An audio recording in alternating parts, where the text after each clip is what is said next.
everyone, welcome to the Ginger Snap Series month of Horror-WEEN. We'll be discussing the Elm Street franchise for you guys in a very blunt way. I'm your host, Steven Harrold, and in today's video, I'm going to be giving you guys my review for A Nightmare on Elm Street, the 2010 remake. So we had not seen Freddy Krueger on cinema screens since 2003's Freddy vs. Jason, and we had been dying to see him come back, especially if it was Robert Englund. Well, sadly, we never got to see Robert Englund reprise his role until an episode of The Goldbergs. But that doesn't count. We need to see him dress up as Freddy again, one last time for a film. We never got that, but in 2010, we did get A Nightmare on Elm Street, the Platinum Dunes remake. Now, of course, this had a lot of criticism, and a lot of people who were also excited as well, because, you know, we just saw Michael Myers get remade by Rob Zombie. We saw Jason the previous year get remade. And now it was Freddy's turn. So how did this film hold up? Especially after 14 years of being released. Well, a lot of people did find a lot of negativity when it came to this remake. So what did I personally think of it? Let's have a look at the remake of A Nightmare on Elm Street. For the story of this film, it's a carbon copy of what the original was. You know, a bunch of kids are dreaming about this guy in a red and green sweater. They are getting picked off one by one. It's, you know, a carbon copy of the remake, but the original, but with a little bit of a twist to it, of course. For the story of this film, it's just, well, what do you expect? It's a remake. They decided to remake this film because, you know, Freddy had gotten comedic, and we had not seen him since 2003, and it was only a matter of time before A Nightmare on Elm Street got that treatment, because, I mean, Freddy was no longer scary anymore, and they wanted to bring Freddy back in a scary way. And when it comes to the story, I feel like they could have done a little bit better, even though they did change some things. Now, were those things for the better? I know a few were, but there's one that definitely wasn't, but we'll get to that. Other than that, the story is just, what do you expect? It's a remake. They're not going to try newer things. They will, but they got to also make money, right? They have to copy some things. And we'll get to that soon, too. But, yeah, the story is just, what do you expect from a remake? So when it comes to our protagonists of the movie, we have Chris, who is the Tina character, who is thought as the final girl, but she dies early in the movie, which resembles a little bit of Tina's death in the first film. I didn't really find her that interesting. I mean, she was just, a little bit too whiny.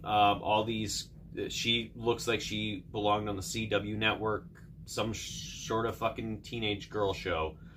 I didn't really care for her, even her boyfriend. And yeah, I know her boyfriend fucking, you know, he was in the Sarah Connor Chronicles. He was John Connor. I don't care. I mean, he tried to play the bad boy a little bit too fucking much. That was a little bit unbelievable. And he suffers for it. But there's only one character who I actually like in this film, and that's Quentin, a newer character. I guess you could say he's almost like the Johnny Depp in a way, but he does a little bit more than Johnny Depp. I mean, he's the one who ends up finding out a certain element in this film that becomes the plot, and he's one of the characters who kind of has that voice of reason. Like, I mean, like, there's a moment where he's talking to Nancy, and he's like, do you know how fucking crazy you sound? And he's figuring shit out left, right, and center, and it's just like, he's the only competent character in this fucking film, especially when it comes to the protagonist. But then we have our main protagonist, who I have some things to say about. That, of course, is Nancy, played by Rooney Mara, and it's been well documented that she almost quit acting because of this film. She didn't like the process of it. She didn't like her time with it. And what we saw on the screen basically was just a great example of someone who just did not give a fuck and was just here for a paycheck. And her acting, I don't know what a lot of people saw in Rooney Mara, but I did not fucking find her as strong and as independent and as charismatic and as important as Heather Langenkamp's version of Nancy. Rooney Mara's Nancy quite possibly is one of the worst in the franchise, and just her portrayal, like, she I don't know exactly what she's going with. I mean, like, she looks like she's this emo girl who likes to be alone but likes Quentin and all this other kind of stuff, and she speaks in a monotone voice throughout the whole fucking movie, with the occasional, like, scream at her mom, whatever. But I fucking couldn't stand her fucking character, and then re-watching this film, I still can't stand her, and I kind of was hoping that they had casted someone else, but they didn't. And if Rooney Mara almost quit acting because of this fucking film, why didn't she just go for it? I don't know, but she did not do this film any favors. Now here we are with our main antagonist, Freddy Krueger. Not played by Robert Englund this time. Of course, it's a remake, guys. So they had to cast a new actor. This is the first time they were ever going to cast a new actor to play Freddy Krueger. And they casted Jackie Earle Haley. Now, I know there's a lot of people who actually credit Jackie Earle Haley on his performance as Freddy Krueger. And a lot of people tend to kind of basically just say the thing that I'm going to say too. Like, he did good for what he had, but the script could have been better. The character arc could have been better. Like, just the wherewithal of how Jackie Earle Haley had played Freddy Krueger was good enough. It was fine. It was decent. But he was never going to fill the shoes of Robert Englund. And a lot of people have now basically just blacklisted him as a character for Freddy Krueger. I mean, he was originally the one guy after Watchmen who could play Freddy Krueger. And now suddenly he's not that character anymore. And I know a lot of people, when it comes to Freddy Krueger's look in this film, they don't like it. And it's like, well, yeah, because it's based in reality. They wanted to make sure it was based as a real burn victim. So you're not going to see how Robert Englund's makeup was. You're going to see a more realistic way. Of course, the glove has been redesigned. I kind of actually dug how the glove looked. I remember having the NECA glove back in the day, and it was a decent glove. Now, Freddy in this movie, basically, you know, he is a lot scarier. You know, it's like, it was nice to see the scares come back and be able to be afraid of Freddy again. And this was technically the first Freddy Krueger movie that I saw where Freddy was actually scary. You know, because the first Freddy film I saw in theaters was Freddy vs. Jason.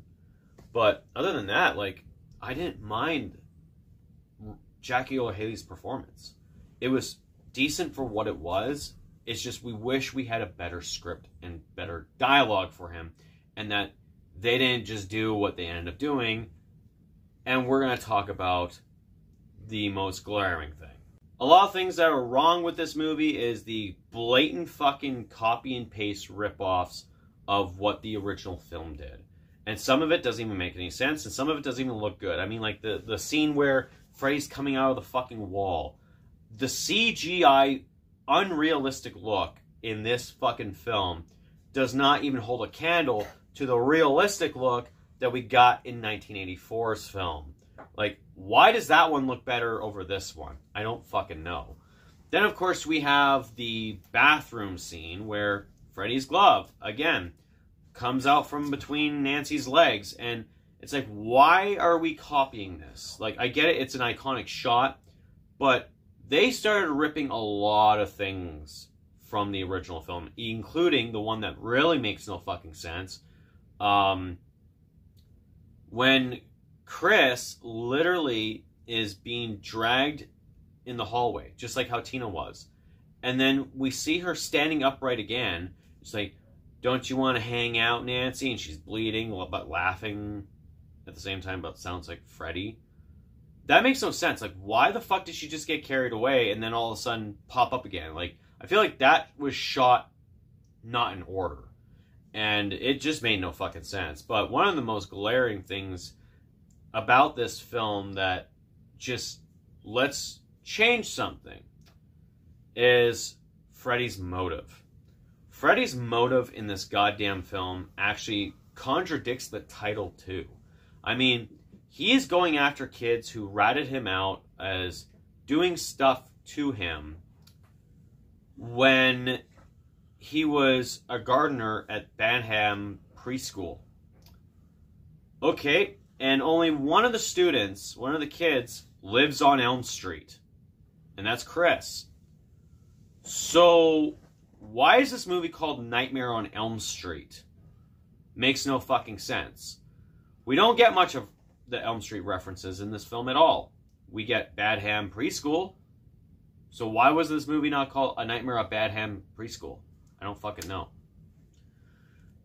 But if they wanted to change one thing, they had the opportunity of changing it. And we're going to talk about that. And basically, viewer discretion is advised because I'm going to be saying some words.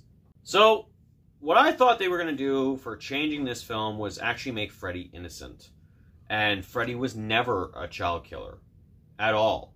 These kids had some weird imagination and pinned it on him, and the parents took it out on him and burned him alive. And that's why he's after the kids. I thought that's what they were going to go with. But we all know Freddy was never an innocent character. Freddy is a very evil character. I mean, he was a child murderer. But this movie decided to go with the very most egregious thing of, let's not make him a child murderer. No. Let's make him a child molester. So, we go from having all the films in the 80s where we're rooting for Freddy, and, you know, and that little hint in the back, like, oh yeah, he killed children, you know? Now you feel grossed out for even fucking cheering for the guy and rooting for the guy because he's a child molester. Why they decided to do this is beyond me. They like, we all know that whole thing was subtext in the original film, but they decided to not go with that because of a real life scandal that was going on. So they just made him a child murderer. So deciding to do that now, it's like, okay, why are we doing this? So Freddy is after them because they told the truth that he did stuff with them. And it grosses you out. Like, I remember when I had watched this in 2010, and I was like, did they really have to go that route? Really? And now, fast forward to now, 2024, and I have a child, yeah, I think it was very despicable that they decided to go that route. I mean, I feel like they should have actually went with the route where Freddy was innocent, and that's why he's after them. And they decided not to go that route. They decided to go the worst route, and that's why this movie also suffered for it, for making that a thing. And that's why a lot of people downgrade this film. So making Freddy Krueger that, instead of what he originally was, unforgivable. Back in 2010, I absolutely loved this film. I praised it heavily as one of the best remakes that came out. It did its job. It remade the franchise because Freddy Krueger was, at the time, was kind of like not the one I took seriously. It's like, he's a wisecracking, pun-spewing fucking killer that comes after you in your dreams, whatever. The only good thing I definitely do like that this movie did improve on was the dream sequences, where you fade from real life to the dream. Like that whole Superstore scene where it's just like, holy fuck, that they're doing a very good thing. And also introducing the whole micronaps theory of where they stay up for too long and then they start experiencing micronaps in which they're dreaming even when they're awake. So interesting stuff to go with on that. But there were just way too many negatives with this film. When you have an actress who doesn't care about the fucking film, when you have a script that makes all your characters seem dumb or irrelevant, you recast an actor, and this is supposed to be a big deal, but you give him a shitty fucking script, and also you change the backstory of Freddy Krueger himself from being a child murderer to a child molester is not a great thing. Then copying famous scenes from the original fucking film and not doing anything original with them at all doomed this film. Rewatching this film again, I realized, yeah, I understand the hate for this film. And it's no surprise we are 14 years later that we have not seen another Nightmare on Elm Street film. And this film basically proved that, you know, maybe Robert Englund was the only actor to play Freddy.